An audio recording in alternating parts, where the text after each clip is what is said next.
So question 3.60 from the reading, right? We analyze this 100-gram sample, and they tell us in the 100-gram sample, I have 1.8 grams of hydrogen. I've got 56.1 grams of sulfur and 42.1 grams of oxygen. They want to find the empirical formula for that. So we need to convert the mass of each of these into moles, right? We know that hydrogen is 1.01 grams per mole. Oxygen is 16 grams per mole. And I think sulfur is like 32 grams per mole. All right, we go to the periodic table, look up sulfur. And yeah, sulfur is 32.06 grams per mole.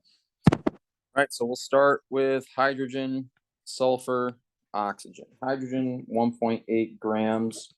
I want to convert that into moles. I know for 1 mole, 1.01 grams. Right, we got these 3 numbers right from the periodic table. Do the same thing for sulfur. So 56.1 grams. Right, for 1 mole of sulfur, 32.06 grams. For oxygen, 42.1 grams. And I know that's 16 grams per 1 mole. Go through and we do that math. Right, 1.78 moles of hydrogen, 56.1 divided by 32.06. I get 1.75 moles of sulfur, and then 42.1 divided by 16. We get 2.63 moles of oxygen. We want to find our mole ratio. The fastest way to find our mole ratio is we're going to divide all of these moles by the smallest number, right? We can't round here. We don't want to round here. We're going to divide everything by 1.75, 1.75, 1.75. Right, so we get approximately 1 hydrogen, 1 sulfur, and is that going to be 1.5? Yeah, 1.5 oxygen. So we put that together. I've got hydrogen, sulfur, oxygen, 1.5. We can't have half of a number, right? We can't have part of a number. So we're going to multiply everything by 2. We need to double everything. All right, so we've got H2, S2, O3 would be our empirical formula for this compound. So mass to moles, using our molar mass that we get from the periodic table. We grab that from the periodic table.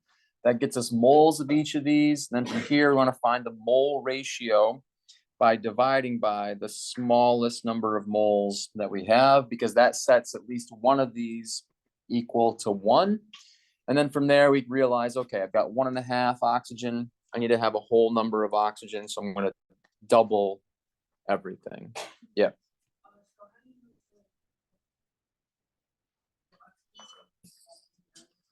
No, this is one of the problems where we do not want to round, because we need whole numbers eventually, but we want to get through whole numbers by doubling what we have, if we have to. And it might be we do this step right here and you end up with nice whole numbers for all 3 of those. That's a possibility as well, that you get a whole number in the mole ratio. In this problem, we can get into trouble by rounding. Yeah, you don't want to round here. Even this one, like the hydrogen is going to come out to be like 1.01 or 1.02. That's close enough to call that 1, but like 1.5, we're not rounding that up to 2 or down, or 2.63 or 1.75. We don't want to round these. We want to try to get as close to a whole number ratio as possible for that formula. So if you had like 1.6.